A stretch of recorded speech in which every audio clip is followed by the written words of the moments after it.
김만식 할아버지의 텅 빈 집은 늘 고요함으로 가득 차 있었다. 아내가 세상을 떠난 지 5년 그에게 남은 것은 낡고 오래된 집 한 채와 지워지지 않는 고독이었다. 만식의 하루 중 가장 견디기 힘든 시간은 저녁 6시였다. 그는 습관처럼 밥상을 차렸다. 국그릇, 밥그릇, 몇 가지 마른 반찬. 상을 차리는 내내 혹시나 전화가 올까, 문자가 올까, 그의 귀는 텔레비전 소리 대신 스마트폰의 향이 있었다. 아버지, 잘 지내시죠? 저 요즘 일이 너무 바빠서요. 다음에 꼭 갈게요. 만식은 자식들이 늘 하는 말을 머릿속으로 되뇌었다. 그들은 분명 바빴을 것이다. 하지만 만식에게는 자식들의 다음에라는 말이 마치 영원히 오지 않을 시간처럼 느껴지곤 했다. 6시 30분이 되어도 전화가 오지 않으면 만식은 차린 밥상을 혼자 마주했다. 밥을 한술 뜨기도 전에 이미 배가 부른 듯했다. 밥그릇이 아무리 가득 차 있어도 마음 한구석의 빈 그릇은 채워지지 않았다.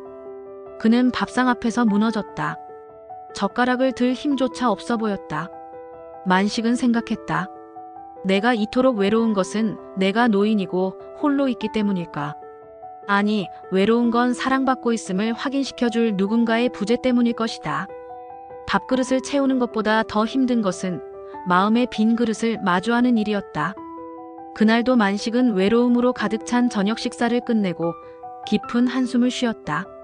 만식에게 자식들과의 관계는 이미 오래전부터 의무가 되어버린 듯했다. 그들은 효심이 없는 자식들은 아니었다.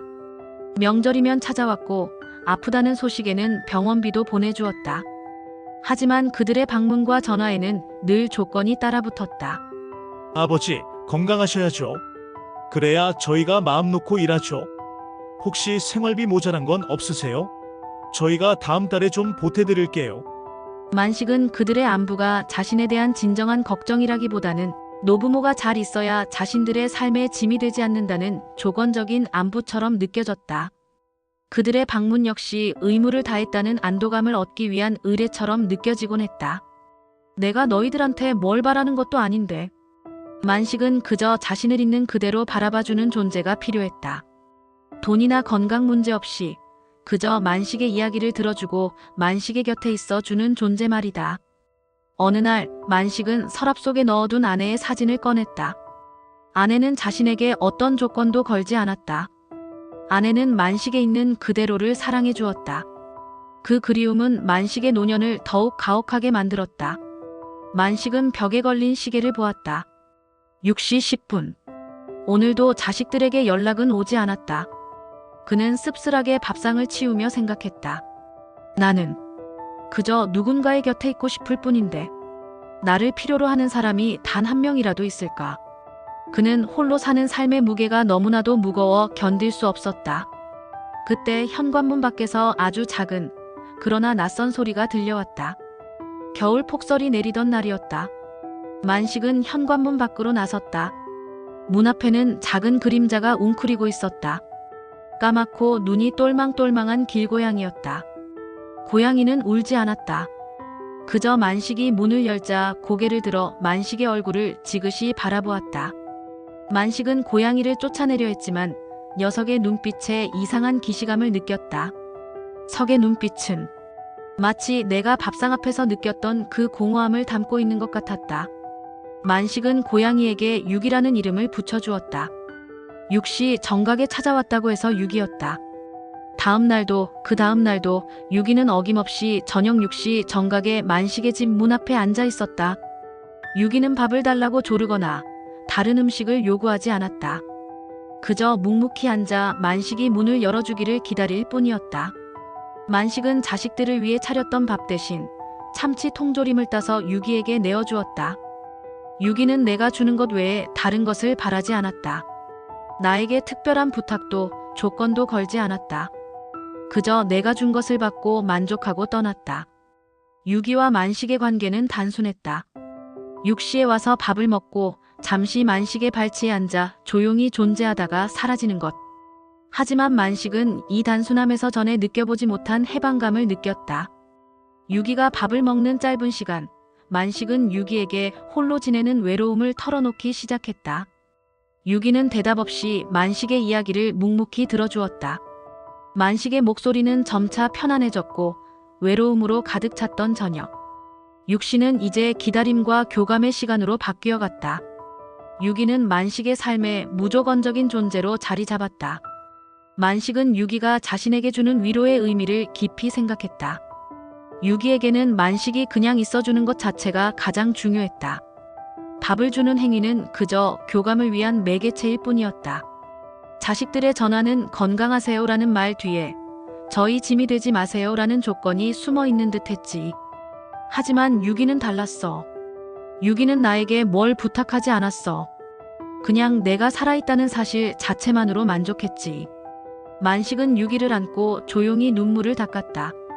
이 눈물은 슬픔의 눈물이 아니었다. 위로와 해방의 눈물이었다. 수십 년간 짊어졌던 아버지로서의 의무, 노인으로서의 짐 같은 모든 조건들을 유기가 조용히 걷어준 것 같았다. 만식은 유기에게 홀로 지내는 외로움, 아내에 대한 그리움, 그리고 자식들에 대한 서운함을 모두 털어놓았다. 때론 가장 큰 위로는 복잡한 조언이나 화려한 선물이 아니라 말없이 들어주는 존재 자체라는 것을 유기를 통해 배웠다.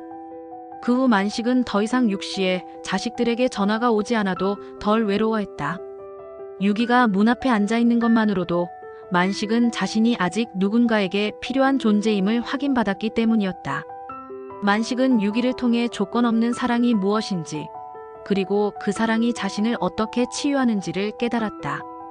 유기와의 만남은 만식에게 새로운 삶의 의미를 선물해 주었다. 유기가 만식에게 준 가르침은 생각보다 깊었다. 만식은 유기 덕분에 더 이상 타인의 사랑에 목매지 않고 스스로 즐거움을 찾는 법을 배우기 시작했다. 그는 이웃 노인들과 소통하며 작은 기쁨을 찾았고 텅 비었던 거실에는 새로 산 화분과 취미 도구들이 채워지기 시작했다. 그러던 어느 날 다시 폭설이 내렸다.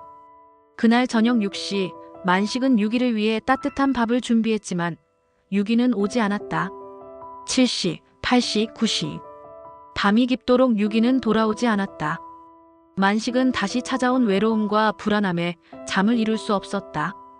그는 유기가 자신을 버린 것은 아닐까, 혹시 사고를 당한 것은 아닐까 하는 걱정에 시달렸다.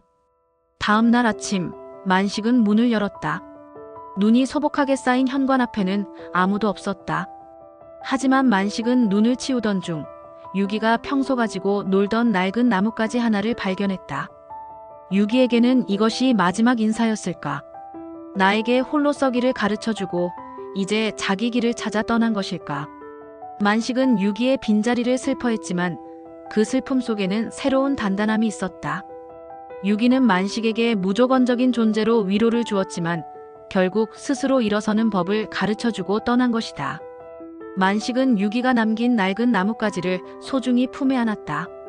그는 더 이상 육시에 벨이 울리지 않아도 자식들의 전화가 오지 않아도 괜찮았다. 유기를 통해 얻은 자신을 사랑하는 법이 그를 지켜주었기 때문이었다.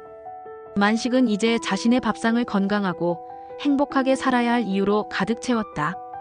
유기는 떠났지만 만식은 비로소 진정한 의미의 홀로 서기를 시작했고 그의 노년은 이전보다 훨씬 더 단단하고 평화로워졌다. 가장 절실했던 순간, 나를 찾아왔던 손님 유기. 그는 나에게 가장 소중한 것을 남겨주었습니다. 그것은 바로 나 스스로 나의 외로움을 이겨낼 수 있다는 용기였습니다.